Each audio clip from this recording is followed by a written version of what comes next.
내가 네 엄마 생일까지 챙겨야 돼? 친정엄마 칠순잔치 전날 남편이 제 면전에 대고 소리쳤던 말입니다. 장모 칠순인데 사위 노릇 좀 하라며 꽃바구니 하나라도 사라던 제 부탁에 그는 돈 아깝다며 길길이 날뛰었죠. 결국 엄마 칠순엔 추리닝 차림으로 나타나 꼬깃꼬깃한 5만 원짜리 한 장 던져주고 밥 타령만 하더라고요. 그런데 불과 석 달 뒤 본인 엄마 칠순엔 호텔 뷔페를 예약하고 저 몰래 빚까지 내서 1,000만 원 수표를 떡하니 내놓더라고요. 그 순간 저는 심호흡을 한번 크게 하고는 있는 힘껏 제 모든 억울함과 분노를 담아 상을 들어 엎어버렸죠. 사색이 된 남편과 뒷목 잡는 시어머니. 그 통쾌한 복수극 지금 시작합니다. 시작하기 전에 좋아요 버튼 꾹 눌러주세요. 여러분들 하루에 축복이 가득하길 기원합니다. 저는 중소기업 과장으로 일하면서 눈에 넣어도 안 아플 5살배기 아들을 키우고 있는 워킹맘인데 사실 몸이 10개라도 모자랄 만큼 바쁜 하루하루를 보내고 있습니다. 매일 아침 전쟁 같은 출근길에 아이를 어린이집에 밀어넣다시피 하고 회사로 달려가 하루 종일 업무에 시달리다가 퇴근하면 다시 육아와 가사라는 2차 전쟁터로 복귀하는 게 제 일상이었거든요.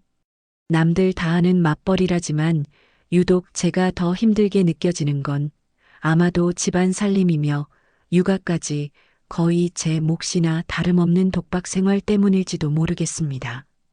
그래도 남편이 곁에서 살뜰히 챙겨준다면 힘든 줄도 모르고 살 텐데 제 남편이라는 사람은 밖에서는 호인 소리를 듣지만 집에서는 10원 한 장도 벌벌 떠는 짠돌이 중에 상 짠돌이라 마음고생이 이만저만이 아니거든요. 월급 관리는 각자 하자며 생활비 통장에 딱 정해진 금액만 입금하고는 제 소비 하나하나를 감시하려 드니 숨이 턱턱 막힐 지경이죠. 남편은 평소에도 돈 없다는 소리를 입에 달고 사는데 정작 본인 취미 생활이나 밖에서 생색내는 자리에는 돈을 아끼지 않으면서 저나 아이에게 들어가는 돈은 어찌나 아까워하는지 모릅니다. 이번 달 관리비가 왜 이렇게 많이 나왔어? 나 없을 때 집에서 에어컨 펑펑 트는 거야? 퇴근하고 돌아오자마자 소파에 드러누워 고지서부터 훑어보며 핀잔을 주는 남편을 보면 하루 종일 쌓인 피로가 배가 되는 기분이 들곤 하죠. 그런 남편과 부딪히기 싫어 웬만한 건 제가 참고 넘기는 편인데 이번만큼은 도저히 그냥 넘어갈 수가 없었습니다. 바로 저를 키우느라 평생 고생만 하신 친정엄마의 칠순 잔치가 코앞으로 다가왔기 때문이었는데요. 저는 혹시라도 남편이 딴소리를 할까봐 석 달 전부터 미리 일정을 공유하고 식당 예약이며 준비를 서둘렀습니다. 자기야, 다음 달 엄마 칠순인 거 알지? 식당 예약할 거니까 시간 좀 비워둬. 제 말에 남편은 시큰둥한 표정으로 텔레비전 채널만 돌리며 대수롭지 않게 대꾸하더라고요. 요즘 누가 거창하게 칠순잔치를 해. 그냥 가족끼리 집에서 밥이나 먹지. 돈 아깝게 무슨 식당이야? 그 말을 듣는 순간 울컥했지만 좋은 날 앞두고 싸우기 싫어 꾹 참으며 말했죠. 환갑 때도 그냥 넘어가서 이번엔 제대로 챙겨드리고 싶어. 내가 예약 다 할 테니까 자기는 그냥 몸만 와. 그렇게 남편의 투덜거림을 뒤로하고 저는 혼자 동분서주하며 식당을 예약하고 케이크며 현수막까지 제 사비로 꼼꼼하게 준비했습니다. 엄마에게 드릴 용돈 100만 원도 미리 인출해서 빳빳한 봉투에 넣어두니 그제야 마음이 좀 놓이는 것 같더라고요. 잔치 하루 전날 아무래도 빈손으로 가기는 좀 그럴 것 같아 남편에게 조심스럽게 부탁을 했습니다. 내일 갈 때 꽃바구니라도 하나 사들고 가자. 사위가 꽃 사오면 엄마가 엄청 좋아하실 거야. 칠순인데 사위 노릇 좀 해. 제 말에 남편은 질색팔색하며 손을 내줬더군요. 야, 네 엄마 생일까지 내가 챙겨야 돼? 용돈 드린다며. 그럼 됐지, 뭘 또 사. 돈이 썩어나냐? 꽃 그거 며칠 지나면 다 쓰레기 되는 거 뭐하러 돈을 써. 남편의 타박에 기가 찼지만 더 말해봤자 내 입만 아플 것 같아 그냥 제가 꽃바구니까지 맞췄어요. 솔직히 당황스러웠지만 남편 성격을 모르지 않으니 그러려니 하고 넘기려 애썼죠. 드디어 엄마의 칠순 당일 저는 아침부터 아이 챙기랴 짐 챙기랴 정신이 없었는데 남편은 느긋하게 잠만 자다가 약속 시간이 다 돼서야 부스스 일어나는 게 아니겠어요. 나 먼저 갈 테니까 당신도 준비하는 대로 바로 식당으로 와. 늦지 말고 알았지. 신신당부를 하고 저는 아이와 함께 먼저 식당으로 향해 엄마와 친척들을 맞이했습니다. 오랜만에 뵙는 친지분들과 인사를 나누며 웃고 떠드는 사이 약속 시간이 훌쩍 지났는데도 남편은 코빼기도 보이지 않아 제 속은 타들어가기 시작했죠. 친척들이 김서방은 언제 오냐고 물을 때마다 차가 막히나 보다 하고 둘러대느라 진땀을 빼고 있는데 식당 문이 열리고 누군가 들어오는 모습에 저는 그 자리에 얼어붙고 말았습니다. 세상에 남편이 무릎이 다 늘어난 회색 추리닝 바람에 슬리퍼를 질질 끌며 나타난 게 아니겠어요? 중요한 자리에 저런 차림으로 올 줄은 상상도 못했기에 저는 너무 놀라서 말이 나오지 않더라고요.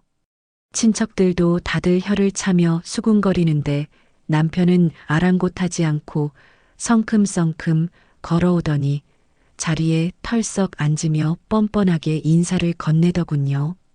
아이고, 차가 어찌나 막히던지 장모님 생신 축하드려요. 배고파 죽겠네. 밥부터 먹읍시다. 죄송하다는 말 한마디 없이 밥 타령부터 하는 사위를 보며 엄마는 민망해하는 저를 의식하셨는지 오히려 남편의 손을 꼭 잡아주셨습니다. 김서방 일하느라 고생하는데 쉬는 날 나 때문에 쉬지도 못하고 와줘서 고마워. 어서 앉아서 밥 먹게. 엄마의 그 따뜻한 배려에 눈물이 핑 돌았지만 꾹 참고 식사를 시작했어요. 하지만 남편은 밥 먹는 내내 핸드폰 게임만 하거나 반찬 투정을 해대며 분위기를 찬물 끼얹듯 싸하게 만들었습니다. 아니, 이 집 갈비는 왜 이렇게 질겨? 돈값 못하네, 진짜. 장모님, 이거 드시지 마세요. 이빨 나가겠어. 입맛이 뚝 떨어져서 밥이 목구멍으로 넘어가는지 콧구멍으로 넘어가는지 모를 지경이었지만 엄마 생신을 망칠 수는 없어 억지로 웃으며 식사를 마쳤습니다. 식사가 끝나고 케이크 커팅 시간이 되자 남편이 주머니에서 꼬깃꼬깃한 흰 봉투를 꺼내 들고 일어서더라고요. 그래도 사위 노릇하려나 보다 싶어 기대했는데 남편이 내뱉은 말은 제 귀를 의심케 했습니다. 장모님 건강하세요. 오다 주었습니다. 농담이랍시고 던진 썰렁한 멘트와 함께 건넨 봉투는 눈으로 보기에도 너무 얇아서 민망할 지경이었는데 엄마는 그게 뭐 대수냐는 듯 환하게 웃으며 봉투를 받아 주머니에 넣으셨습니다. 잠시 후 엄마가 화장실에 가신다며 자리를 비우셨고 저는 불길한 예감이 들어 슬쩍 엄마를 뒤따라갔죠. 화장실 입구에서 엄마가 봉투를 열어보시는 모습을 목격했는데 봉투 속에서 나온 건 노란색 달랑 5만 원권 한 장이었습니다. 순간 저는 제 눈을 의심하며 잘못 본 게 아닌가 싶어 눈을 비비고 다시 봤지만 분명 5만 원짜리 지폐 한 장이 맞더라고요. 가슴이 철렁 내려앉고 심장이 쿵쾅거려 숨을 쉴 수가 없었습니다. 엄마 칠순에 그것도 사위가 드리는 용돈이 고작 5만 원이라니 이건 엄마를 무시하는 걸 넘어 저를 능멸하는 거나 다름없다는 생각이 들었거든요. 저는 부들부들 떨리는 손을 주먹 쥐고 자리로 돌아와 남편의 옆구리를 찌르며 낮게 으르렁거렸습니다. 자기 지금 제정신이야? 엄마한테 5만 원을 드려. 장난해? 제 말에 남편은 입에 낀 고춧가루를 이쑤시개로 빼내며 귀찮다는 듯 대꾸하더군요. 뭐가 5만 원이 땅 파면 나오냐? 마음이 중요한 거지 액수가 중요해? 당신은 왜 그렇게 돈거리면서 사람을 피곤하게 하냐? 적반하장도 유분수지. 뻔뻔하게 나오는 남편의 태도에 머리끝까지 화가 치밀어 올라 소리를 지를 뻔했지만 그때 화장실에서 돌아오신 엄마가 제 어깨를 감싸주셨습니다. 난 괜찮다. 김서방 마음 다 아니까 그러지 마. 사위가 와서 축하해주는 것만 해도 고맙지 돈이 무슨 소용이니. 엄마는 저희가 싸우는 소리를 들으신 게 분명했고 혹시라도 사위 기죽을까봐 딸내미가 부부싸움 할까봐 애써 웃으며 상황을 무마하려 하시는 거였어요. 그 모습에 억장이 무너지는 것 같아 차마 더는 아무 말도 할 수 없었고 저는 터져 나오는 울음을 삼키며 고개를 숙일 수밖에 없었네요. 집으로 돌아오는 차 안에서 저는 참았던 분노를 터뜨리며 남편에게 따져 물었습니다. 어떻게 우리 엄마한테 그럴 수가 있어? 내가 자기네 부모님한테 5만 원 드렸으면 자기는 가만히 있었겠어? 입장 바꿔서 생각해봐. 운전대를 잡은 남편은 제 말에 콧방귀를 뀌며 비아냥거리기 시작했습니다. 야, 우리 집이랑 처가랑 같냐? 출가 외인이라는 말도 모르나 본데 넌 시집 왔으면 우리 집 사람인 거야. 어디서 감히 니네 집이랑 우리 집을 비교해. 말문이 막혀 멍하니 쳐다보는 저에게 남편은 쐐기를 박듯 독서를 퍼부었습니다. 그리고 5만 원이면 큰돈이지. 장모님 혼자 사시는데 돈 쓸 데가 어디 있다고 그래. 너는 아주 돈 밝히는 속물이라니까. 정 떨어지게 진짜. 남편의 그 말 한마디 한마디가 비수가 되어 가슴에 꽂히는데 더 이상 대화가 통하지 않는 벽이라는 걸 깨닫고 저는 입을 다물어 버렸습니다. 그날 밤 분하고 억울해서 잠 한숨 못 자고 뒤척이는데 옆에서 코까지 골며 세상 편하게 자는 남편을 보니 오만정이 다 떨어지더라고요. 다음 날 아침 퉁퉁 부은 눈으로 엄마에게 전화를 걸어 죄송하다는 말을 하려고 했는데 목이 메어 말이 잘 나오지 않았습니다. 엄마, 미안해. 내가 면목이 없어. 수화기 너머로 들려오는 엄마의 목소리는 오히려 밝고 명랑해서 제 마음을 더 아프게 했어요. 얘는 별소리를 다 한다. 난 정말 괜찮아. 김서방한테 너무 뭐라고 하지 말고 사이좋게 지내. 엄마는 너만 행복하면 돼. 전화를 끊고 나서 한참을 펑펑 울었는데 엄마의 그 따뜻한 위로가 오히려 제 가슴 속에 뜨거운 불덩이를 심어준 것 같았습니다. 이대로는 못 살겠다. 아니 안 살겠다 다짐하며 주먹을 불끈 쥐었지만 그때까지만 해도 저는 몰랐습니다. 남편의 이중적인 태도가 곧 다가올 시어머니의 칠순 잔치에서 얼마나 끔찍한 형태로 드러나게 될지, 그리고 제가 어떤 엄청난 결심을 하게 될지 말이죠. 폭풍 전야처럼 고요하지만 위태로운 나날들이 그렇게 흘러가고 있었습니다.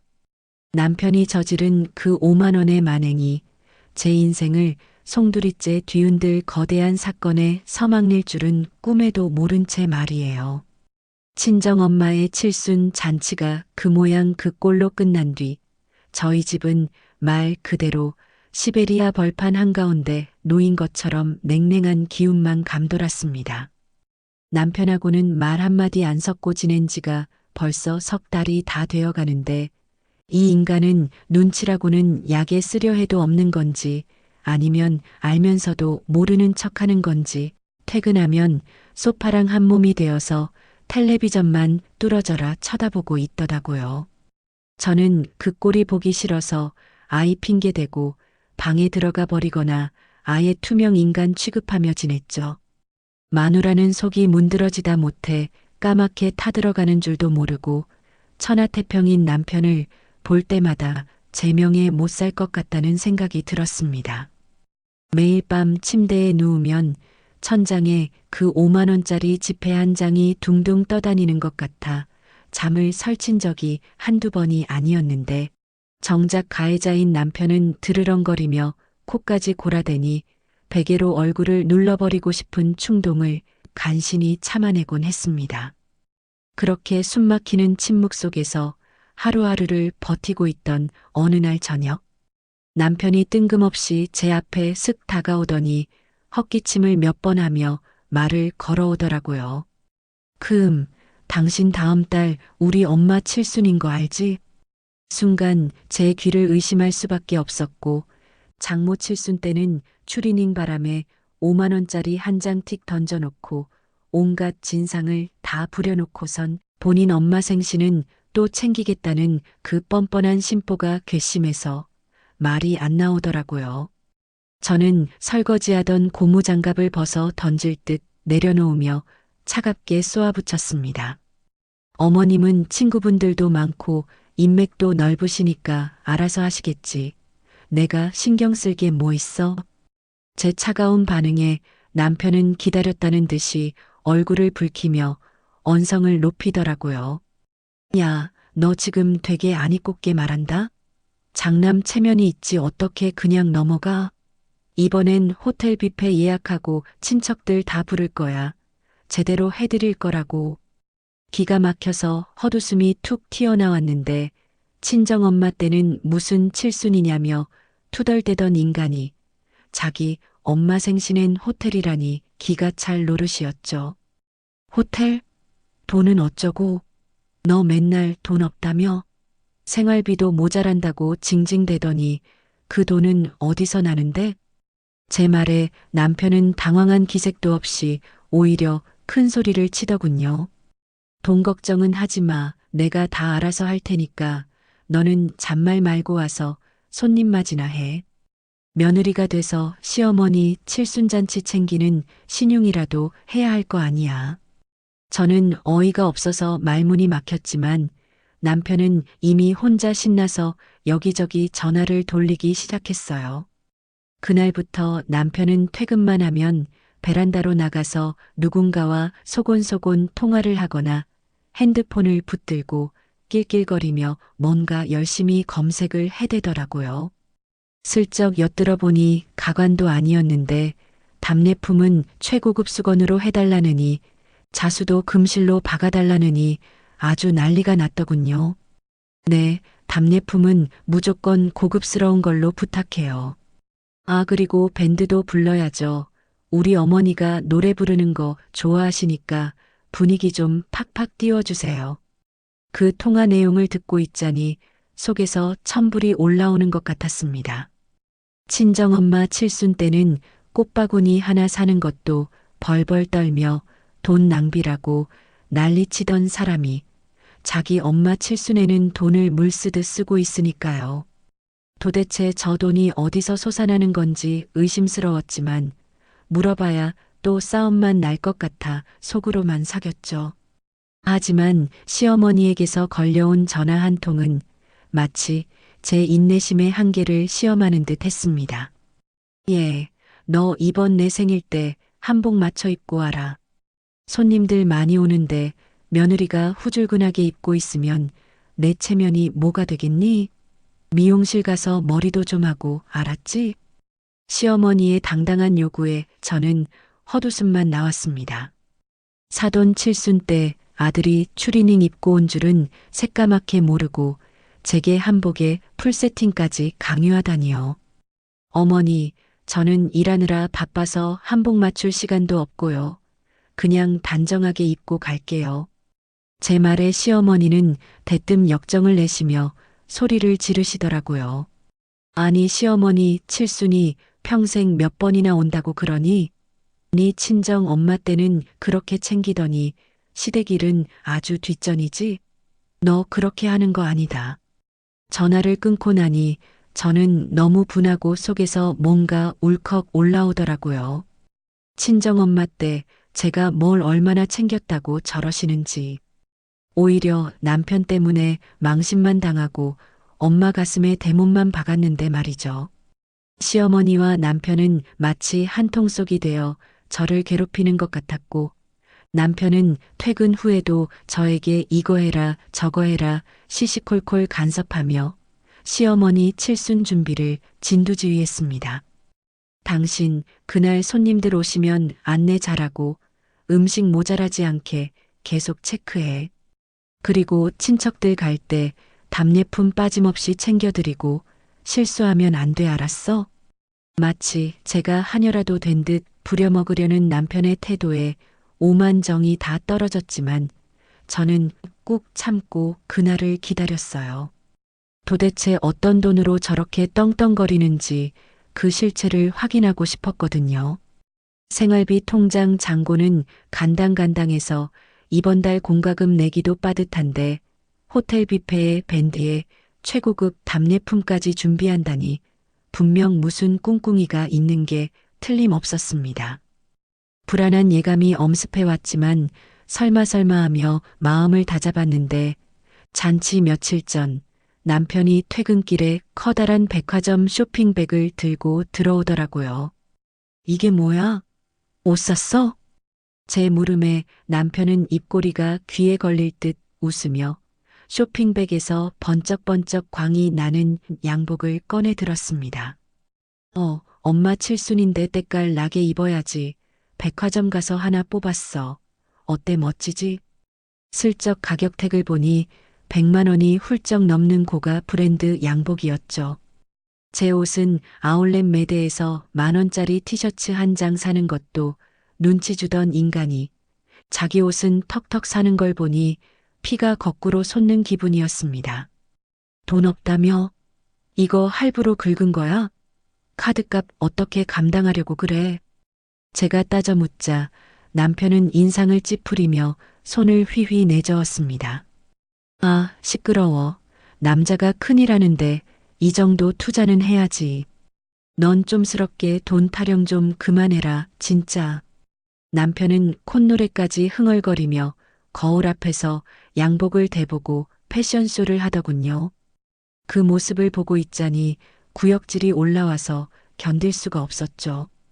저 인간이 내 남편이라는 사실이, 그리고 내 아이의 아빠라는 사실이 끔찍하게 느껴졌거든요. 친정엄마 칠순 때 5만 원 봉투를 건네며 비웃던 그 얼굴과 지금 거울을 보며 자아도취에 빠진 얼굴이 겹쳐 보이면서 소름이 돋았습니다. 저는 조용히 안방으로 들어가 문을 잠그고 침대에 걸터 앉아 멍하니 벽을 바라봤어요. 벽에 걸린 결혼식 사진 속 남편은 세상 다 가진 듯 환하게 웃고 있었지만 지금 제 눈에는 악마의 미소처럼 보일 뿐이었죠. 이 모든 게 꿈이었으면 좋겠다는 생각도 했지만 현실은 너무나 냉혹하고 잔인했고 시어머니 칠순 잔치가 다가올수록 남편의 기고만장함은 하늘을 찔렀습니다. 저에 대한 무시와 핍박도 날이 갈수록 심해졌는데 마치 제가 이 집안의 식모나 다름없는 존재인 양 취급하며 자신의 효심을 과시하기 위한 도구로 이용하려 들었죠. 이번에 친척들 다 모이니까 너 처신 똑바로 해. 괜히 얼굴 찌푸리고 있다가 욕먹지 말고 우리 엄마 기 좀 살려드리란 말이야. 남편의 윽박지름을 들으며 저는 속으로 칼을 갈았는데 그래 어디 한번 두고 보자.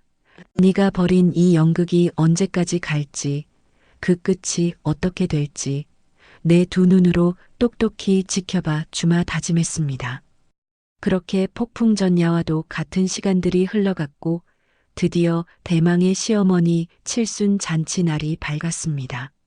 남편은 새벽부터 일어나 머리에 왁스를 바르고 새 양복을 꺼내 입으며 부산을 떨었는데 그 모습이 마치 개선장군이라도 되는 양 위풍당당하더라고요. 저는 아이에게 옷을 입히며 묵묵히 짐을 챙겼는데 남편은 거울 속 자신에게 심취해 저와 아이는 안중에도 없었습니다.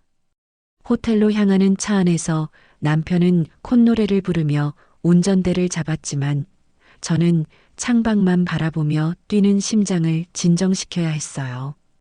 도착한 호텔 연회장은 입구부터 화려한 꽃장식으로 도배가 되어 있었고 시어머니 이름이 대문짝만하게 박힌 현수막이 걸려 있었습니다. 저게 다 돈일 텐데 저 돈이 다 어디서 났을까 하는 의구심은 눈덩이처럼 불어나 제 머릿속을 꽉 채웠습니다. 시어머니는 한복을 곱게 차려입고 입구에서 하객들을 맞이하고 계셨는데 저희를 보자마자 반가워하기는커녕 제 옷차림부터 스캔하며 혀를 차시더라고요. 쯧쯧, 넌 기어이 그 옷을 입고 왔구나. 내가 한복 입으라고 했니 안 했니? 며느리가 돼가지고 시어머니 말을 아주 귓등으로도 안 듣는구나. 시어머니의 타박에도 저는 아무 대꾸 없이 고개만 숙였는데 옆에 있던 남편은 엄마 편을 들며 거들더라고요. 엄마, 쟤는 원래 센스가 없잖아요. 그냥 엄마가 이해하세요. 오늘 같은 좋은 날 화내시면 주름 생겨요. 두 모자의 합작 공격에 기가 찼지만 오늘은 날이 날인 만큼 참기로 했습니다. 화려한 조명 아래서 웃고 떠드는 사람들 틈에서 저는 철저하게 이방인이 된 기분이었고 이 가식적인 연극이 빨리 끝나기만을 바랄 뿐이었죠. 그런데 남편이 사회자에게 무언가 귓속말을 하더니 의기양양한 표정으로 단상 쪽을 바라보더라고요. 뭔가 큰 걸 준비했다는 듯한 그 표정에서 저는 본능적으로 불길함을 감지했는데 과연 남편이 준비한 그 효도의 실체가 무엇일지 가슴이 조마조마해지기 시작했습니다.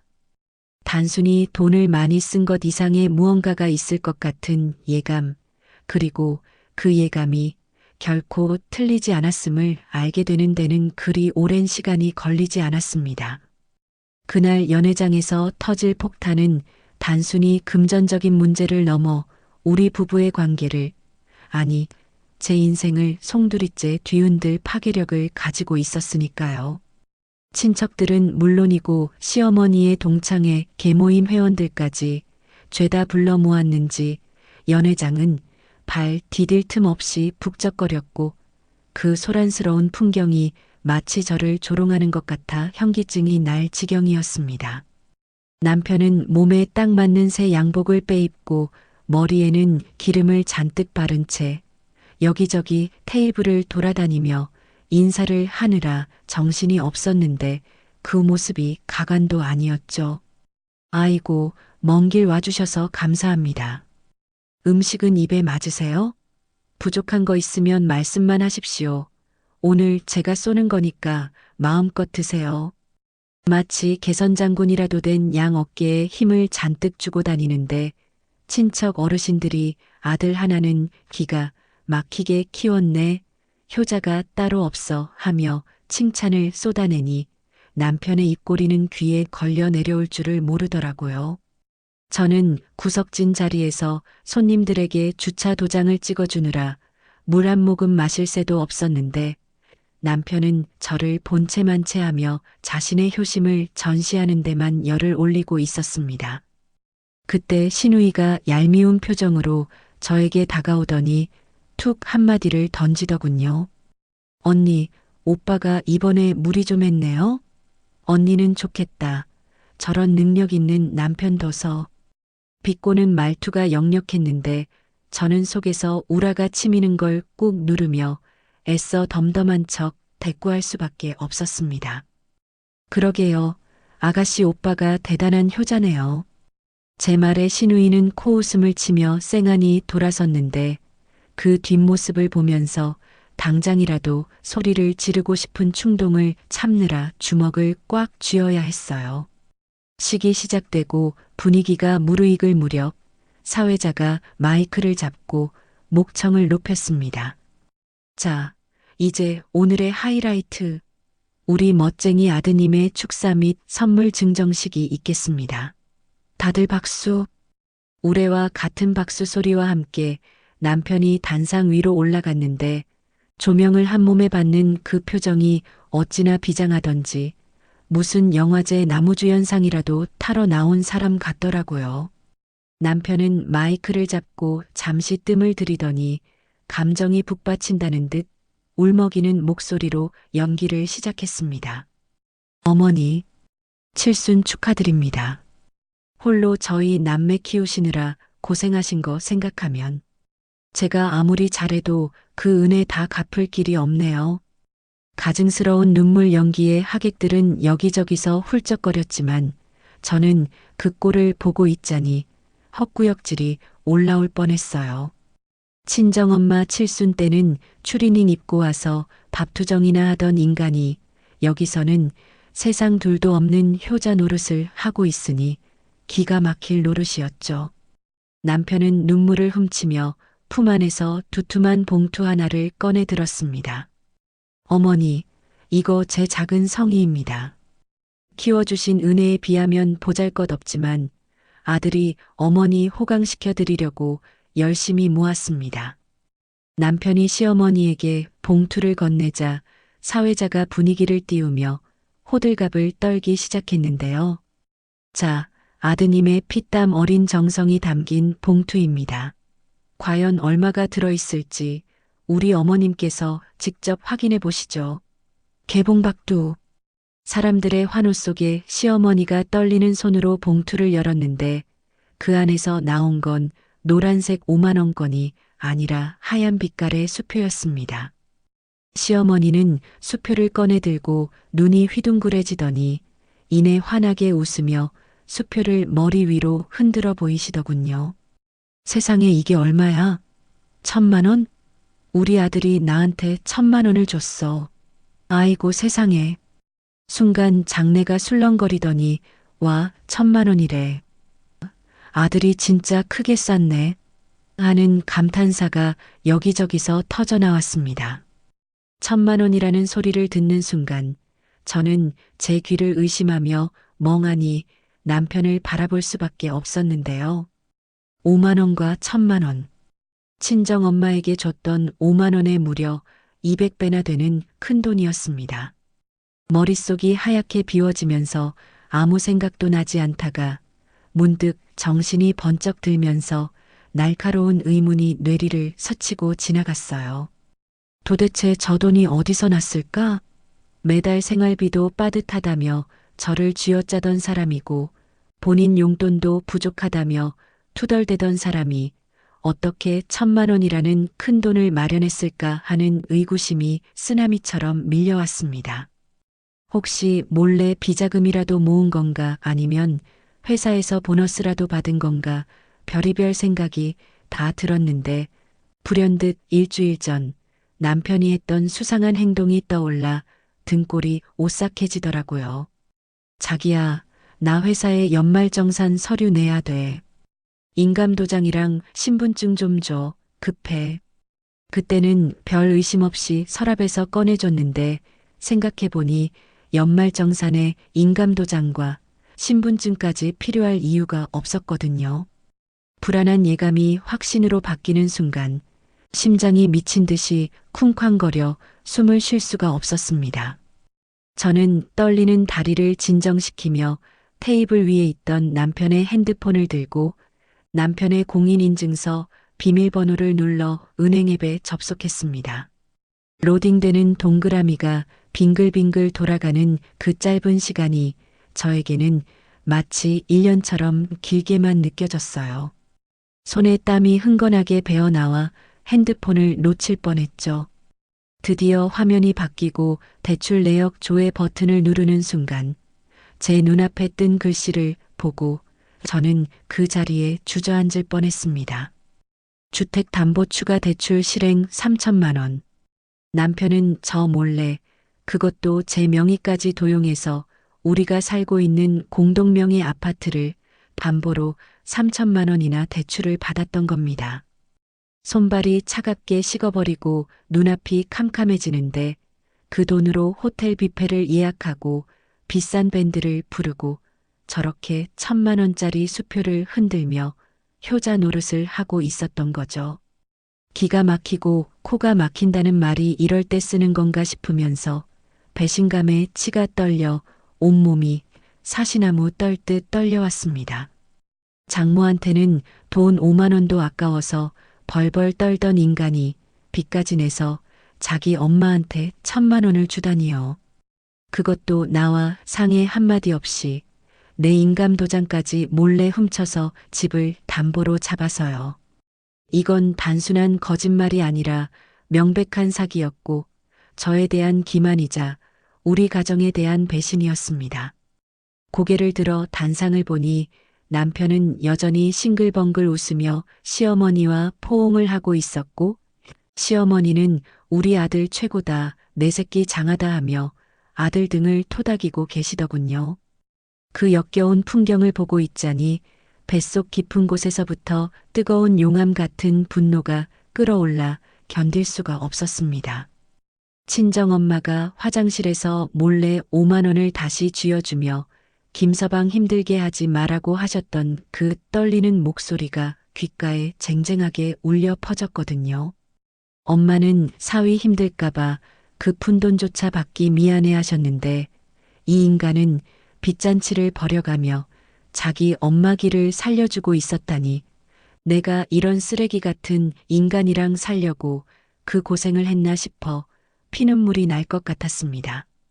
사람들은 아무것도 모른 채 박수를 쳐대는데 그 박수 소리가 마치 제 따귀를 때리는 것처럼 아프게 느껴졌습니다.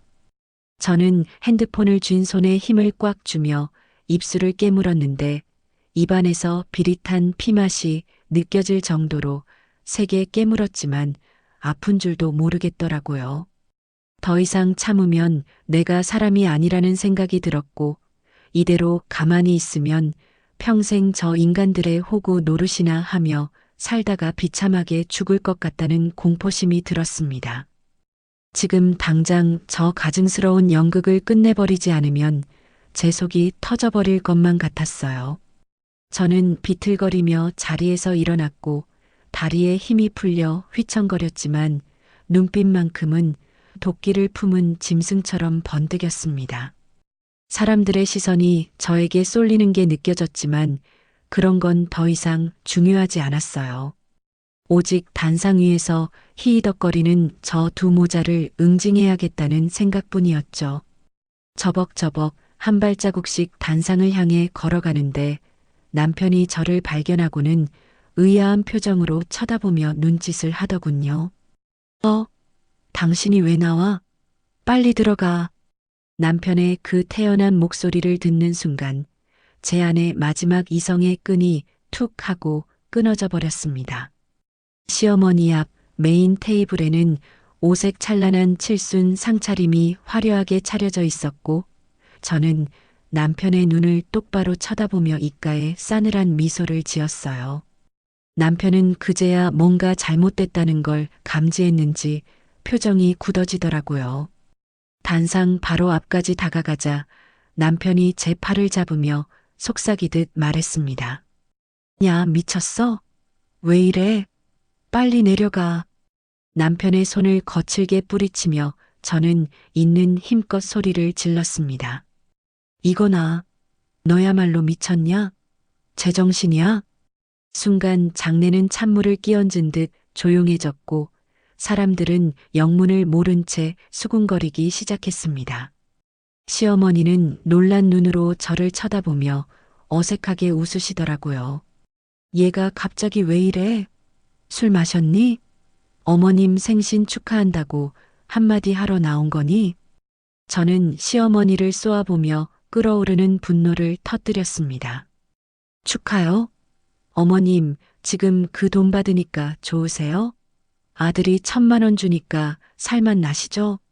제 날카로운 목소리에 시어머니의 표정이 굳어지셨는데 남편은 당황해서 어쩔 줄 몰라 하며 제 입을 막으려 들더라고요. 여보, 왜 그래 진짜. 집에 가서 얘기해. 여기서 이러지 말고. 비켜. 손대지 마. 저는 남편을 밀쳐내고 시어머니 앞에 화려한 잔치상을 노려봤습니다. 온갖 산의 진미가 가득 차려진 그 상을 보고 있자니 친정엄마의 소박했던 칠순 밥상이 떠올라 가슴이 미어지는 것 같았습니다.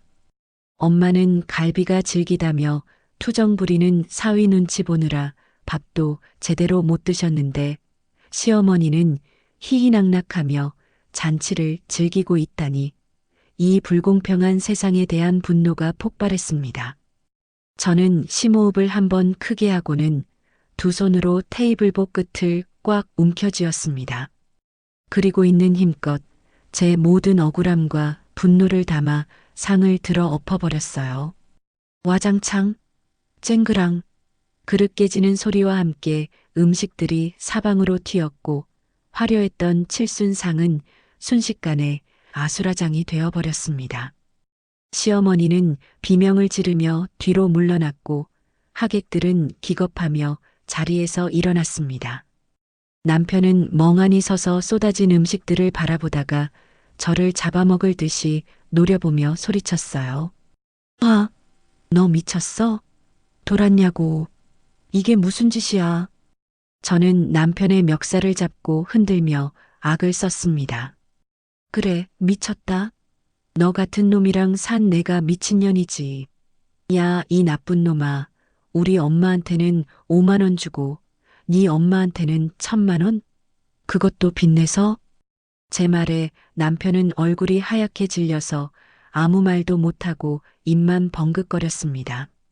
저는 바닥에 떨어진 마이크를 주워들고 하객들을 향해 소리쳤습니다. 다들 잘 들으세요. 여기 이 효자 아드님이 장모 칠순엔 5만 원 줬습니다. 5만 원. 사람들은 웅성거리며 수군대기 시작했습니다. 뭐? 5만 원? 처가엔 5만 원 하고 자기 엄마한텐 1,000만 원? 저런 놈이 다 있어? 하는 비난의 목소리가 들려왔습니다. 저는 거기서 멈추지 않고 핸드폰 화면을 사람들에게 보여주며 외쳤습니다. 그리고 2,000만 원, 이거 제 몰래 집 담보로 대출받은 돈입니다. 3,000만 원이나 빚내서 잔치하고 생색내는 거라고요. 시어머니는 그제야 사태 파악이 되셨는지 바들바들 떨며 저에게 삿대질을 하셨습니다. 뭐라고? 빚을 내서 줬다고? 아니, 인연이 지금 무슨 헛소리를 하는 거야? 헛소리요? 어머님 아들한테 물어보세요. 제 인감도장 훔쳐서 몰래 대출받은 거니까. 남편은 고개를 숙인 채 아무런 변명도 하지 못했고 시어머니는 충격을 받으셨는지 뒷목을 잡고 휘청거렸습니다. 하지만 저는 시어머니를 부축해드릴 생각 따위는 눈곱만큼도 없었어요. 오히려 통쾌하다는 생각뿐이었죠. 저는 가방에서 꼬깃꼬깃해진 봉투 하나를 꺼냈습니다. 친정엄마 칠순 때 남편이 줬던 그 문제의 5만 원짜리 봉투였습니다. 저는 지폐를 꺼내 남편 얼굴에 획 집어던졌습니다. 자, 받아라. 네가 우리 엄마한테 줬던 그 돈이야. 너도 한번 받아봐. 기분이 어떤지. 팔랑거리며 떨어지는 5만 원짜리 지폐가 남편의 뺨을 스치고 바닥에 툭 떨어졌습니다. 남편은 차마 그 돈을 줍지도 못하고 얼굴이 벌개져서 씩씩거리고만 있었죠. 저는 시어머니를 향해서도 쏘아붙였습니다. 어머님도 똑같아요. 아들 귀한 줄만 알고 남의 집 귀한 딸은 종년 취급했잖아요. 며느리가 봉이에요? 호구예요?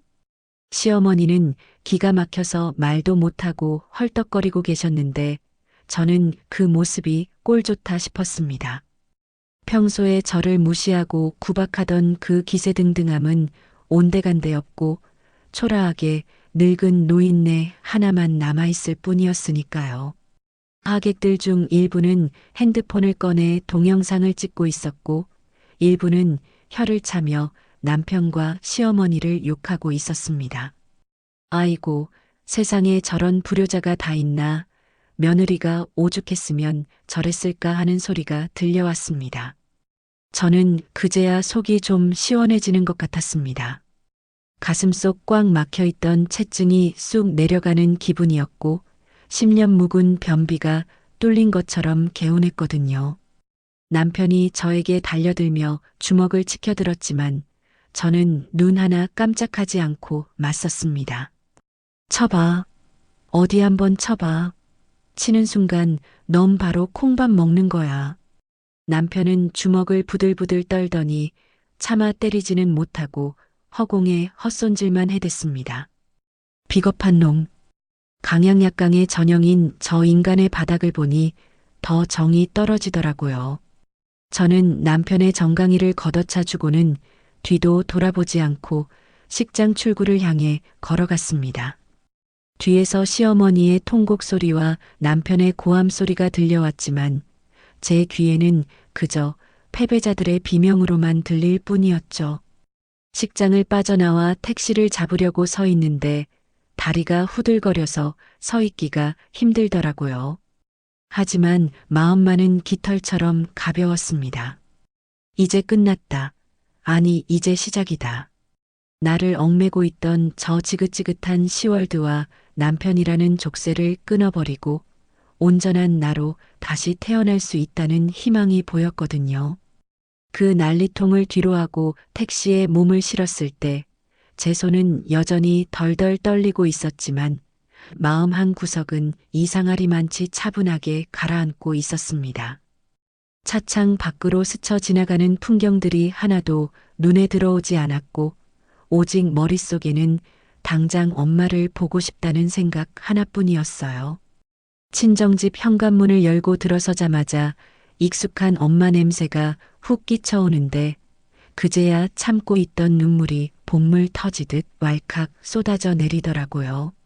엄마는 퉁퉁 부은 제 눈과 헝클어진 머리를 보시더니 대번에 무슨 일이 생겼음을 직감하셨는지 하던 설거지를 팽개치고 달려와 제 손을 부여잡으셨습니다. 저는 엄마 품에 얼굴을 파묻고 칠순 잔치에서 있었던 일, 남편이 몰래 대출받은 3천만 원, 그리고 제가 잔치상을 엎어버린 일까지 숨김없이 전부 털어놓았습니다. 이야기를 듣는 내내 엄마의 손은 거칠게 떨렸고 엄마의 눈에서는 하염없이 눈물이 주르륵 흘러내렸습니다. 아이고, 내가 죄인이다. 못난 어미 만나서 네가 그 꼴을 당하는구나.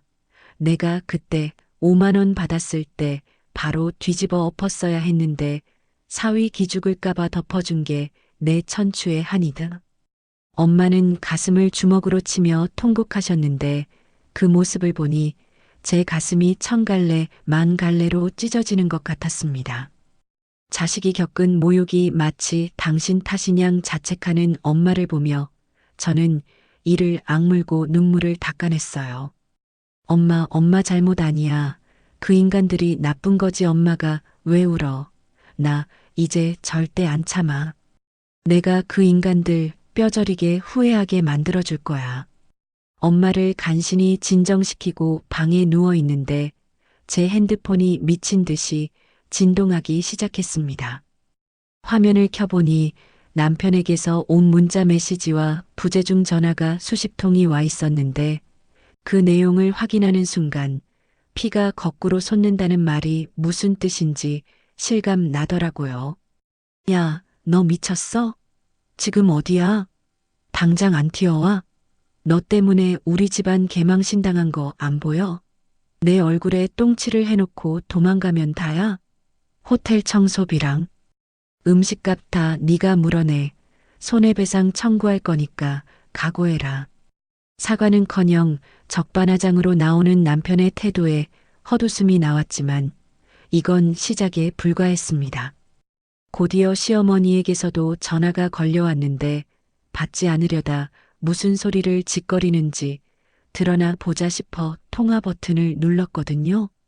예, 너 지금 제정신이니? 시어머니 칠순 잔치에 밥상을 엎어? 네가 그러고도 무사할 줄 알아?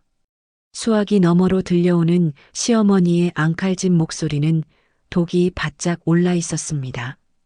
저는 차갑게 가라앉은 목소리로 대꾸했습니다.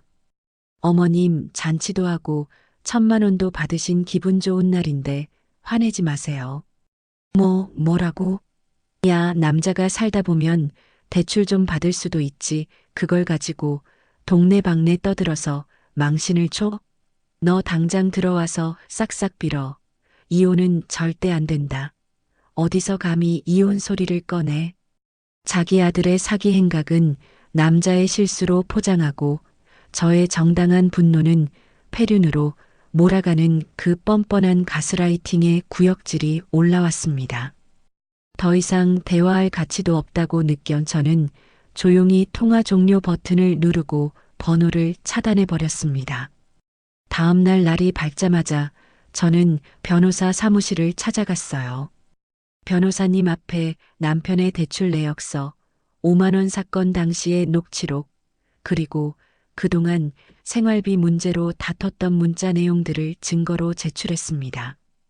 변호사님은 서류를 훑어보시더니 한숨을 내쉬며 고개를 저으시더라고요. 이건 단순한 성격 차이가 아니네요. 배우자에 대한 기망 행위가 명백하고 경제적인 신뢰를 완전히 깨뜨린 유책 사유가 확실합니다. 위자료 청구는 물론이고 재산 분할에서도 충분히 유리하게 이끌어갈 수 있습니다. 변호사님의 확언을 듣고 저는 바로 이혼 소장을 접수했습니다. 소장을 받은 남편은 길길이 날뛰며 저에게 저주 섞인 폭언을 퍼부어댔지만 저는 눈 하나 깜짝하지 않고 법적 절차를 밟아나갔습니다. 하지만 진짜 진흙탕 싸움은 재산 분할 과정에서 시작되었습니다. 남편은 우리가 살던 아파트가 공동 명의임에도 불구하고 대출 이자를 자신의 통장에서 자동이체했다는 이유만으로 소유권을 주장하고 나섰거든요. 웃기지 마. 명의만 공동이지 그 집 대출이자 내가 다 냈어.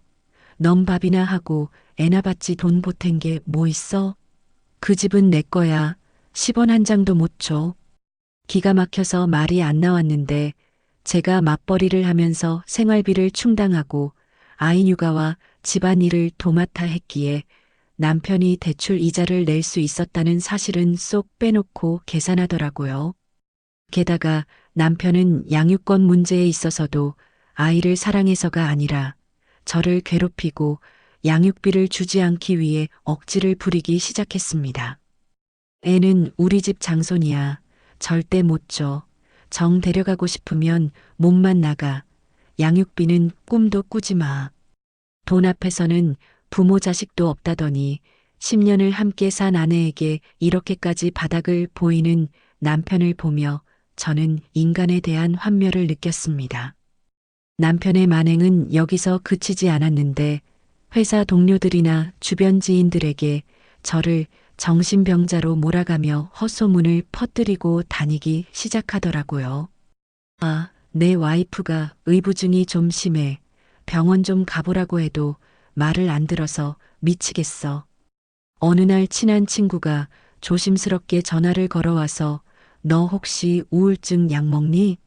네 남편이 그러던데 너 요즘 상태가 많이 안 좋다고 하며 걱정해 줄 때 저는 억장이 무너지는 것 같았습니다.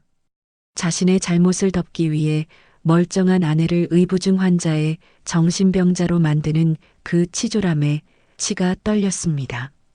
저는 친구에게 사실대로 말하고 오해를 풀었지만 이미 퍼져버린 소문은 주워 담기가 힘들더라고요. 사람들의 수군거림과 따가운 시선이 느껴질 때마다 숨이 턱턱 막혀왔지만 제가 무너지면 저 인간들이 승리의 미소를 지을 걸 알기에 이를 악물고 버텼습니다. 그런데 제가 가장 견디기 힘들었던 건 남편의 공격이나 사람들의 시선이 아니었습니다. 바로 저의 가장 소중한 보물, 5살배기 아들의 변화였습니다. 친정에 온 지 일주일쯤 지났을까 평소 밝고 활발하던 아이가 말수가 급격히 줄어들고 눈치를 보기 시작하더라고요. 밥도 잘 안 먹고 구석에 웅크리고 앉아 장난감만 만지작거리는 아이를 보며 가슴이 철렁 내려앉았는데 어느 날 밤 아이가 자다가 비명을 지르며 깨어났습니다. 아빠, 엄마 때리지 마. 잘못했어요. 으앙. 아이는 식은땀을 흘리며 경기하듯 울어댔고 저는 아이를 끌어안고 달래며 같이 울 수밖에 없었습니다. 칠순 잔치날 제가 상을 업고 남편과 소리를 지르며 싸우는 모습을 아이가 구석에서 전부 지켜보고 있었던 겁니다. 엄마 아빠가 괴물처럼 변해서 서로를 공격하는 그 끔찍한 장면이 어린 아이의 마음에 지울 수 없는 상처로 남았다는 사실을 깨닫자 죄책감이 쓰나미처럼 밀려왔죠. 남편과 싸우느라, 내 자존심 세우느라 정작 가장 보호해야 할 아이를 방치했다는 자책감에 숨을 쉴 수가 없었거든요. 엄마가 옆에서 아이 등을 토닥이며 눈물을 훔치셨습니다. 불쌍한 내 새끼, 어른들 싸움에 애가 무슨 죄라고. 저 어린 것이 얼마나 무서웠으면 꿈에서도 저러겠니. 아이의 울음소리가 잦아들고 다시 잠들 때까지 저는 아이의 손을 꼭 잡고 놓지 못했습니다. 그날 밤 저는 잠든 아이의 얼굴을 바라보며 굳게 다짐했습니다. 내가 약해지면 안 된다. 내가 무너지면 우리 아이는 더 큰 상처를 받게 될 것이다. 남편이 아무리 비열한 수를 써도 세상 사람들이 나를 미친년이라고 손가락질해도 상관없다. 내 아이를 지키기 위해서라면 나는 악마라도 될 수 있고 마녀라도 될 수 있다. 남편은 지금 저를 벼랑 끝으로 몰아넣고 있다고 생각하겠지만 저는 그 벼랑 끝에서 날개를 펼 준비를 하고 있었습니다. 더 이상 물러날 곳이 없다는 건 이제 앞으로 나아갈 일만 남았다는 뜻이니까요. 저는 핸드폰을 들어 변호사님에게 문자를 보냈습니다. 변호사님, 저 절대 합의 안 합니다. 끝까지 갑니다. 재산 분할, 양육권, 위자료 단 하나도 양보 안 할 겁니다. 그 사람이 퍼뜨린 허위 사실 유포에 대해서도 명예훼손으로 추가 고소 진행해 주세요. 전송 버튼을 누르는 제 손가락에는 더 이상 망설임이 없었습니다. 어둠 속에서 반짝이는 핸드폰 화면을 보며 저는 서늘하게 웃었어요. 네가 시작한 전쟁이지만 끝내는 건 내가 될 거야. 네가 그렇게 아끼는 돈, 네가 그렇게 중요하게 생각하는 채면 내가 전부 다 박살내줄게. 우리 아이가 흘린 눈물 한 방울까지 전부 다 계산해서 청구서 들이밀 테니 딱 기다려. 창밖에는 비가 내리기 시작했고 빗방울이 창문을 때리는 소리가 마치 전쟁을 알리는 북소리처럼 들려왔습니다. 제 인생의 가장 치열하고 독한 전투가 이제 막 시작되고 있었습니다. 이제부터는 감정에 휘둘리는 약해 빠진 아내가 아니라 내 아이와 내 인생을 지키기 위해 물불 가리지 않는 전사가 되어야 한다고 스스로를 채찍질했습니다. 남편이 저를 의부증 환자로 몰아가고 정신병자 취급을 하며 여론전을 펼치는 동안 저는 조용히 방에 틀어박혀 지난 10년의 결혼 생활을 낱낱이 해부하기 시작했죠. 먼저 생활비 통장 내역부터 샅샅이 뒤지기 시작했어요. 남편이 매달 쥐꼬리만 한 생활비를 던져주며 생색을 냈던 기록들을 엑셀 파일로 정리하고 그가 자기 유흥비로 탕진한 카드 내역과 비교하며 증거를 하나하나 수집했습니다. 또한 그동안 남편이 저에게 퍼부었던 폭언과 욕설이 담긴 녹음 파일들을 날짜별로 정리하고 친정 식구들을 무시했던 문자 메시지들까지 전부 캡처해서 변호사님에게 보낼 자료를 만들었죠. 밤을 새워가며 증거를 모으다 보니 남편이라는 작자가 얼마나 치졸하고 악랄하게 저를 경제적으로 착취하고 정서적으로 학대해 왔는지 뼈저리게 느껴져서 치가 떨리더라고요. 하지만 결정적인 한 방이 부족하다는 생각에 답답해하던 찰나 은행에서 발급받은 대출 관련 서류들을 검토하던 제 눈이 번쩍 뜨였습니다.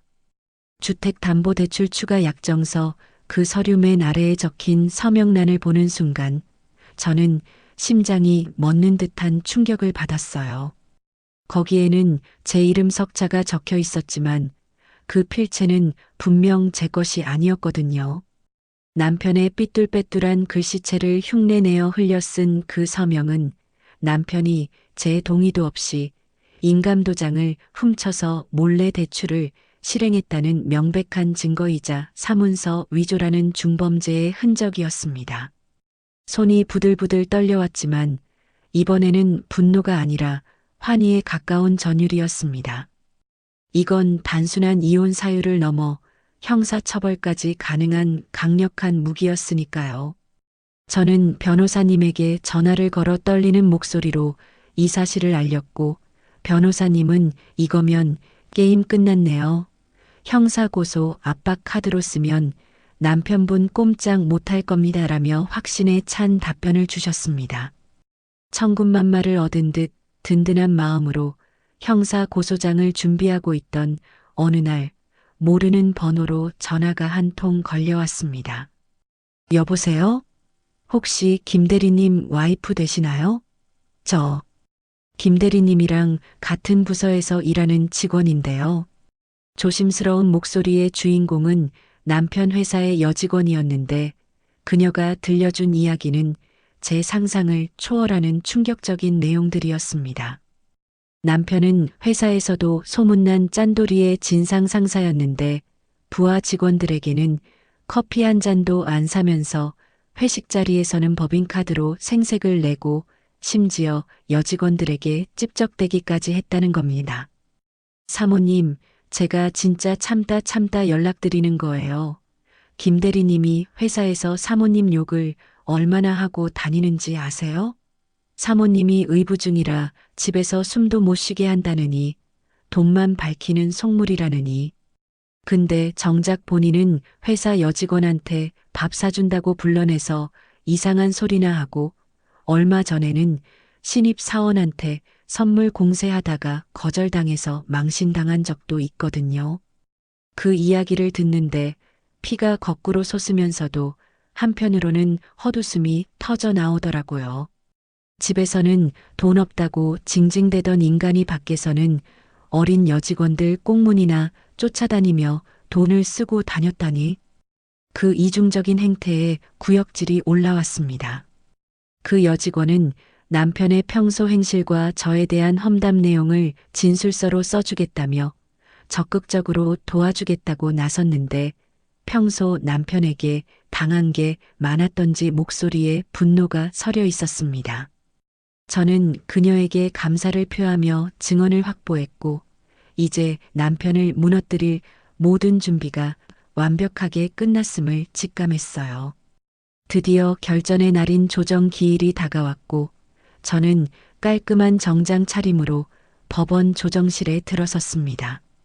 남편은 변호사를 대동하고 거만한 표정으로 앉아 있었는데 저를 보자마자 콧방귀를 뀌며 비아냥거리더라고요. 야, 너 이제 와서 싹싹 빌어도 소용없어. 내가 위자료 청구할 거니까 돈이나 준비해. 아직도 상황 파악을 못하고 지저대는 꼴을 보니 가소롭기 짝이 없었지만 저는 아무 대꾸도 하지 않고 자리에 앉았습니다. 조정위원들과 판사님이 들어오시고 본격적인 조정이 시작되자 남편 측 변호사는 제가 시어머니 칠순 잔치를 망친 유책 배우자라며 위자료를 청구하겠다고 큰 소리를 쳤어요. 판사님이 저에게 할 말이 있냐고 물으셨을 때 저는 천천히 자리에서 일어나 준비해 온 증거들을 하나씩 책상 위에 올려놓기 시작했습니다. 먼저 친정엄마 칠순 때 남편이 줬던 5만 원짜리 봉투 사진과 시어머니 칠순 때 남편이 건넨 1,000만 원 수표 사진, 그리고 남편이 몰래 대출받은 3천만 원 내역서를 나란히 펼쳐놓았습니다. 판사님, 이 사진들을 봐주십시오. 왼쪽은 제 친정엄마 칠순 때 남편이 준 용돈 5만 원이고 오른쪽은 본인 어머니 칠순 때 빚까지 내서 드린 1,000만 원입니다. 이게 과연 정상적인 부부관계에서 있을 수 있는 일입니까?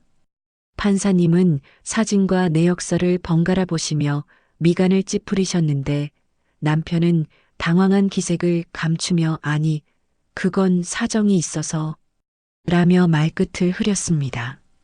저는 그 틈을 놓치지 않고 비장의 카드를 꺼내 들었습니다. 그리고 여기 대출 약정서를 봐주세요. 여기 적힌 서명, 제 필체가 아닙니다. 남편이 제 인감 도장을 훔쳐서 몰래 대출을 받으면서 제 서명을 위조한 겁니다. 이건 명백한 사문서 위조 및 동행사죄에 해당합니다. 제 말에 조정실 안의 공기가 순식간에 얼어붙었고 남편의 얼굴은 흙빛으로 변의 입술을 바들바들 떨기 시작했습니다. 판사님은 서류를 꼼꼼히 살펴보시더니 날카로운 눈빛으로 남편을 노려보시며 호통을 치셨습니다. 피신청인, 이게 사실입니까? 배우자 몰래 서명을 위조해서 대출을 받았어요? 이건 심각한 범죄 행위입니다. 지금 형사 고소당하면 어떻게 되는지 알고나 있어요? 남편은 기어들어가는 목소리로 변명하려 했지만 저는 쐐기를 박듯 여직원의 진술서와 남편의 폭언 녹음 파일을 재생했습니다. 녹음기에서 야 이년아, 돈이 썩어나냐? 너는 집구석에서 밥이나 하는 주제에 말이 많아. 하는 남편의 생생한 욕설이 흘러나오자 남편 측 변호사마저도 고개를 돌리며 난감해하더라고요. 게다가 회사 여직원의 불륜 의심 정황과 험담 내용이 담긴 진술서까지 공개되자 남편은 더 이상 버티지 못하고 고개를 푹 숙였습니다.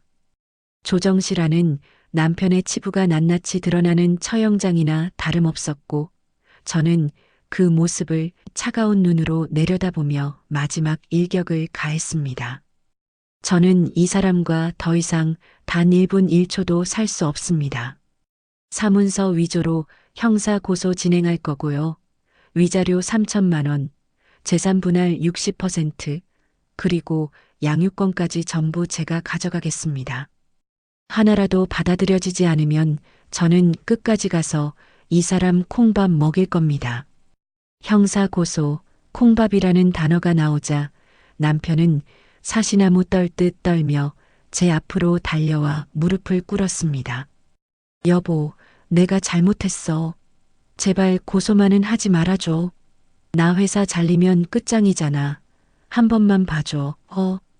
조금 전까지만 해도 거만하게 굴던 인간이 제 발밑에서 싹싹 비는 꼴을 보니 통쾌하다 못해 비참하기까지 했지만 저는 눈 하나 깜짝하지 않고 차갑게 내려다보며 말했습니다. 당신 회사 잘리는 게 내 알바야? 우리 엄마 가슴에 대못 박고 내 가슴 멍들게 했을 때는 이런 날이 올 줄 몰랐어? 죗값 치러. 판사님도 남편의 이중적인 태도와 파렴치한 범죄 행위에 혀를 내두르시며 엄중하게 꾸짖으셨습니다. 피신청인의 행위는 배우자에 대한 심각한 기망이자 신뢰 훼손입니다. 경제적 학대는 물론이고 사문서 위조 정황까지 뚜렷하니 원고의 요구를 수용하지 않으면 형사처벌을 피하기 어려울 겁니다. 결국 남편은 형사처벌이 두려워 꼬리를 내리고 제 모든 요구 조건을 받아들일 수밖에 없었는데 재산 분할 과정에서도 제가 맞벌이하며 생활비를 충당하고 가사와 육아를 전담했다는 기여도가 인정되어 60사라는 압도적인 비율로 승리할 수 있었습니다. 그동안 남편이 냈다는 대출 이자보다 제가 생활비로 쓴 돈과 가사 노동의 가치가 훨씬 높게 평가되었고 남편의 유책 사유가 명백했기에 위자료 또한 청구액 전액인 3천만 원을 인정받았습니다. 양육권은 두말할 것도 없이 저에게 돌아왔고 남편은 매달 양육비 150만 원을 지급하라는 판결까지 받았죠. 판결봉 소리가 땅, 땅, 땅하고 울려 퍼지는 순간 저는 온몸의 긴장이 풀리면서 다리에 힘이 쭉 빠지는 기분이었습니다. 법원을 나오는 길, 파란 하늘이 유독 눈부시게 빛나고 있었는데 그동안 저를 짓누르던 먹구름이 거치고 따사로운 햇살이 비추는 것 같아 눈물이 핑 돌더라고요. 옆에서 걷던 남편은 다 털린 빈털털이 신세가 되어 어깨가 축 늘어진 채 터벅터벅 걸어가고 있었지만 저는 그 뒷모습을 보며 일말의 동정심도 느끼지 않았습니다. 인과응보, 사필귀정이라는 말이 딱 이럴 때 쓰는 거구나 싶었거든요. 핸드폰을 꺼내 엄마에게 전화를 걸었습니다. 신호음이 몇 번 가기도 전에 엄마가 전화를 받으셨는데 목소리가 잔뜩 긴장되어 있으셨습니다. 어떻게 됐니? 잘 끝났어? 저는 목이 메어 잠시 말을 잇지 못하다가 이내 환하게 웃으며 소리쳤습니다. 엄마, 나 이겼어. 우리가 이겼다고. 재산도 내가 다 가져오고 아이도 내가 키우기로 했어. 그 인간 이제 빈털털이야. 수화기 너머로 엄마의 통곡 소리가 들려왔습니다. 아이고, 장하다 내 새끼, 고생했다. 정말 고생했어. 하시며 우는 엄마의 목소리를 듣자 저도 참았던 눈물이 왈칵 쏟아졌습니다. 하지만 그 눈물은 지난날의 아픔을 씻어내는 정화수와도 같았고 앞으로 다가올 새로운 날들에 대한 축복의 비와도 같았습니다. 이제 진짜 끝났구나. 아니, 이제 진짜 시작이구나. 그동안 남편과 시댁의 그늘에 가려 숨죽여 살았던 나는 죽었고 이제는 당당하고 주체적인 나로 다시 태어난 기분이었습니다. 집으로 돌아가는 발걸음은 깃털처럼 가벼웠고 세상의 모든 공기가 저를 위해 존재하는 것처럼 상쾌하게 느껴졌습니다. 택시를 타고 친정으로 가는 길, 창밖의 풍경들이 하나하나 생생하게 눈에 들어오기 시작했습니다. 지나가는 사람들의 웃음소리, 길가에 핀 꽃들의 색깔, 바람에 흔들리는 나뭇잎 소리까지 이 모든 평범한 행복들이 그동안 저에게는 사치였지만 이제는 마음껏 누릴 수 있는 저의 것이 되었습니다. 집에 도착하면 엄마와 아이를 꼭 안아주고 맛있는 저녁을 먹으며 축배를 들 생각에 가슴이 설레어 왔습니다. 그리고 다짐했죠. 다시는 정말 다시는 누구에게도 휘둘리지 않고 내 인생의 주인으로 살아가겠노라고. 돈 몇 푼에 자존심을 팔지 않고 부당한 대우에 침묵하지 않으며 내 소중한 사람들을 지키기 위해 언제든 맞서 싸울 준비가 된 강한 여자로 살아가겠노라고요. 오늘의 이 승리는 단순히 이혼 소송에서 이긴 것이 아니라 제 잃어버린 인생을 되찾은 위대한 승리였습니다. 이제 저에게는 희망찬 미래만이 기다리고 있을 테니까요. 법원 문을 나선 그 길로 저는 10년간 저를 옥죄었던 그 지긋지긋한 신혼집, 아니 지옥 같았던 감옥에서 미련 없이 짐을 뺐습니다. 남편과 함께 쓰던 가구며 가전제품들은 꼴도 보기 싫어서 전부 중고로 처분해버리거나 폐기물 스티커를 붙여서 내다버렸어요. 마치 제 몸에 붙어있던 더러운 때를 벗겨내는 기분이라 속이 다 후련했죠. 저는 회사 근처에 자그마한 아파트를 전세로 얻어 엄마와 아이 그리고 저 이렇게 셋이서 새로운 보금자리를 꾸렸습니다. 비록 예전 집보다 평수는 훨씬 작아졌고 화려한 인테리어도 없는 소박한 집이지만 그곳에서 우리가 느끼는 행복의 크기는 수십 배, 수백 배 더 컸어요. 아침에 눈을 뜨면 남편의 눈치를 보거나 아침밥 타령을 듣는 대신 주방에서 들려오는 엄마의 도마질 소리와 구수한 된장찌개 냄새가 저를 반겨주니까요. 퇴근하고 집에 돌아오면 소파에 누워 핸드폰만 보는 남편의 등짝 대신 엄마 하고 달려와 품에 안기는 아이의 따뜻한 체온과 우리 딸 왔어? 고생했다 하며 등을 토닥여주는 엄마의 손길이 저를 기다리고 있습니다. 그 평범하고 소소한 일상이 얼마나 귀하고 소중한 것인지 저는 이혼을 하고 나서야 비로소 뼈저리게 깨닫게 되었습니다. 예전에는 퇴근길 발걸음이 천근만근 무거워서 집 앞을 서성거리곤 했는데 이제는 칼퇴근하고 집으로 달려가는 시간이 하루 중 제일 기다려지는 시간이 되었으니까요. 아이는 처음엔 아빠를 찾으며 불안해하기도 했지만 할머니와 엄마의 사랑을 듬뿍 받으며 예전의 밝고 명랑한 모습을 되찾았습니다. 유치원에서 있었던 일을 조잘조잘 떠들고 밥도 한 그릇 뚝딱 비우는 아이를 볼 때마다 저는 가슴을 쓸어내리며 안도하곤 하죠.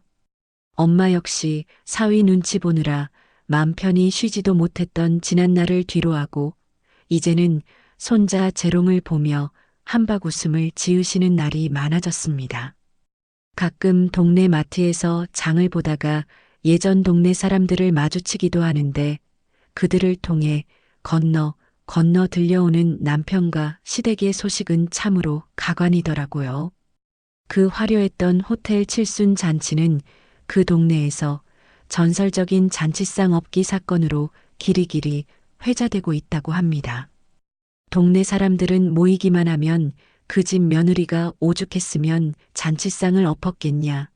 아들이 빚내서 효도하려다 망신당했다더라 하며 혀를 찬다고 하네요. 남편, 아니 그 전 남편은 저에게 위자료와 재산 분할금을 주느라 그 잘난 아파트도 경매로 넘기고 빈털터리가 되어 월세방을 전전한다고 들었습니다. 게다가 회사에서도 사문서 위조와 불륜 의심 그리고 가정 파탄의 주범이라는 꼬리표가 붙어 승진은커녕 한직으로 밀려나 왕따 신세가 되었다고 하더라고요. 시어머니와 남편은 서로 내 탓이라며 매일같이 싸우다가 결국 뿔뿔이 흩어졌다는 소문도 들려왔습니다. 시어머니는 네가 처신을 똑바로 못해서 며느리가 도망간 거 아니냐며 아들을 원망하고 아들은 엄마가 칠순 잔치 크게 하자고 부추기지만 않았어도 이렇게 안 됐다며 엄마를 탓하고 있다니 그야말로 콩가루 집안의 말로를 보여주는 것 같아 씁쓸하면서도 한편으로는 고소한 마음을 감출 수가 없었습니다. 그렇게 그들은 서로를 갉아먹으며 파멸의 길을 걷고 있지만 저는 그들과는 정반대의 길 꽃길을 걷고 있습니다. 시간은 화살처럼 빠르게 흘러 어느덧 1년이라는 시간이 지났고 계절은 돌고 돌아 다시 엄마의 생신이 다가왔습니다. 작년 엄마의 칠순 때는 남편 때문에 엉망진창이 되었지만 올해 7번째 생신만큼은 세상에서 가장 행복하게 만들어 드리겠다고 저는 벼르고 별렀거든요. 화려한 호텔 뷔페나 시끄러운 밴드는 없지만 정갈하고 맛있는 음식이 나오는 고급 한정식집에 가장 조용한 룸을 예약했습니다. 엄마가 평소 좋아하시는 갈비찜과 잡채, 그리고 신선한 회가 한 상 가득 차려지자 엄마는 아이처럼 좋아하시며 눈을 반짝이시더라고요. 아이고, 뭘 이렇게 비싼 데를 왔어. 그냥 집에서 미역국이나 먹으면 되는데. 엄마는 말로는 돈 아깝다 하시면서도 입가에 번지는 미소를 감추지 못하셨습니다. 저는 아이에게 미리 시킨 대로 생일 축하 노래를 부르게 했습니다. 할머니 생신 축하합니다. 사랑하는 우리 할머니 생신 축하합니다. 아이가 고사리 같은 손으로 박수를 치며 노래를 부르자 엄마는 감동하셨는지 눈시울을 붉히시며 아이를 꼭 껴안아 주셨습니다. 오냐, 오냐, 고맙다 내 강아지. 할미가 우리 강아지 덕분에 호강하네. 식사가 어느 정도 마무리될 무렵 저는 준비해둔 꽃다발과 두툼한 봉투를 꺼내 엄마 앞에 놓아드렸습니다. 작년 그 인간이 줬던 얇디-얇은 5만 원짜리 봉투와는 비교도 안 될 만큼 묵직한 봉투였죠. 그 안에는 제가 지난 1년 동안 야근하고 주말에도 일하며 틈틈이 모은 현금 500만 원과 엄마가 평소 가고 싶어 하셨던 온천 여행 상품권이 들어 있었습니다. 빚을 내서 만든 가짜 돈이 아니라 제 땀과 노력으로 만든 진짜 돈이었기에 그 무게감은 남다를 수밖에 없었거든요. 엄마, 이거 내 마음이야. 작년에 칠순 잔치 제대로 못 해드린 게 계속 마음에 걸렸어. 이번엔 거절하지 말고 받아. 나 이제 능력 있는 돌싱이잖아. 엄마는 봉투를 열어보시더니 깜짝 놀라며 손을 내저으셨습니다. 얘가 미쳤나 봐. 너희들 쓰기도 빠듯할 텐데 무슨 돈을 이렇게 많이 넣었어? 난 안 받는다. 도로 가져가. 엄마는 봉투를 다시 제 쪽으로 미루셨지만 저는 엄마의 거친 손을 두 손으로 꼭 잡으며 단호하게 말했습니다. 엄마 받아줘. 나 이제 예전처럼 눈치 보며 사는 사람 아니야. 엄마한테 해주고 싶은 거 다 해줄 수 있어. 그러니까 제발 이제 우리 눈치 보지 말고 행복하게 살자. 응? 제 진심 어린 말에 엄마는 결국 참았던 눈물을 터뜨리시며 고개를 끄덕이셨습니다. 그래, 그래, 알았다. 고맙다, 내 딸. 엄마가 우리 딸 덕분에 산다. 엄마가 눈물을 훔치며 봉투를 품에 안으시는 모습을 보니 제 가슴속 깊은 곳에 남아있던 마지막 응어리가 눈 녹듯 사라지는 것 같았습니다. 그깟 돈이 뭐라고, 그깟 체면이 뭐라고 우리는 그동안 그렇게 서로에게 상처를 주고받으며 살았던 걸까요? 진정한 효도는 돈의 액수가 아니라 마음의 크기에 있다는 걸, 그리고 가족의 행복은 남에게 보여주기 위한 쇼가 아니라 서로를 위하는 진심에서 나온다는 걸 저는 너무나 늦게 깨달은 것 같아 죄송스러운 마음뿐이었습니다. 하지만 늦었다고 생각할 때가 가장 빠른 때라고 했나요? 이제라도 이렇게 엄마와 마주 앉아 웃을 수 있으니 저는 더 이상 바랄 게 없었습니다. 저는 케이크에 꽂힌 촛불을 켰습니다. 71 숫자 7과 1 모양의 초가 따스한 불빛을 내뿜으며 타오르기 시작했습니다. 촛불에 비친 엄마의 얼굴은 주름진 세월의 흔적이 역력했지만 그 어느 때보다 편안하고 아름다워 보이셨습니다. 작년 칠순 잔치 때 사위 눈치 보느라 굳어있던 그 표정은 온데간데 없고 온화하고 자애로운 엄마 본연의 모습만이 남아있었거든요. 엄마, 소원 빌고 불어. 엄마는 두 손을 모으고 잠시 눈을 감으시더니 이내 후 하고 촛불을 끄셨습니다. 하얀 연기가 피어오르며 방 안가득 달콤한 케이크 향기가 퍼져나갔고 아이와 저는 다시 한번 박수를 치며 환호했습니다. 건강하세요. 사랑해요. 창밖에는 어둠이 내려앉았지만 우리 세 식구가 있는 이 방 안만큼은 대낮처럼 환하게 빛나고 있었습니다. 유리창에 비친 제 모습을 가만히 들여다보았는데요. 그곳에는 1년 전 억울함에 치를 떨며 밥상을 엎던 도끼 어린 여자는 없었습니다. 대신 사랑하는 가족들과 함께 있는 지금 이 순간을 온전히 즐길 줄 아는 여유롭고 당당한 한 여자가 미소 짓고 있었죠. 저는 더 이상 누군가의 며느리도 아니고 누군가의 아내도 아닙니다. 저는 사랑스러운 아이의 엄마이자 존경하는 엄마의 딸, 그리고 무엇보다 제 인생의 주인인 나 자신입니다. 남편이라는 그늘, 시댁이라는 족쇄를 벗어던지고 나서야 비로소 저는 온전한 나를 마주할 수 있게 되었습니다. 물론 앞으로 살아가는 동안 또 다른 시련이 닥쳐올지도 모르고 혼자 아이를 키우며 힘든 순간도 분명 있을 겁니다. 하지만 저는 두렵지 않습니다. 저에게는 그 어떤 시련도 이겨낼 수 있는 강인한 의지와 저를 믿고 지지해주는 가족들이 있으니까요. 그리고 무엇보다 불의에 맞서 싸워 승리했던 그 짜릿한 기억이 제 인생의 든든한 버팀목이 되어줄 테니까요. 엄마가 웃으며 케이크를 잘라 제 입에 넣어주십니다. 달콤한 생크림이 입안 가득 퍼지며 기분 좋은 달달함을 선사하네요. 그래, 인생은 이렇게 달콤한 거야.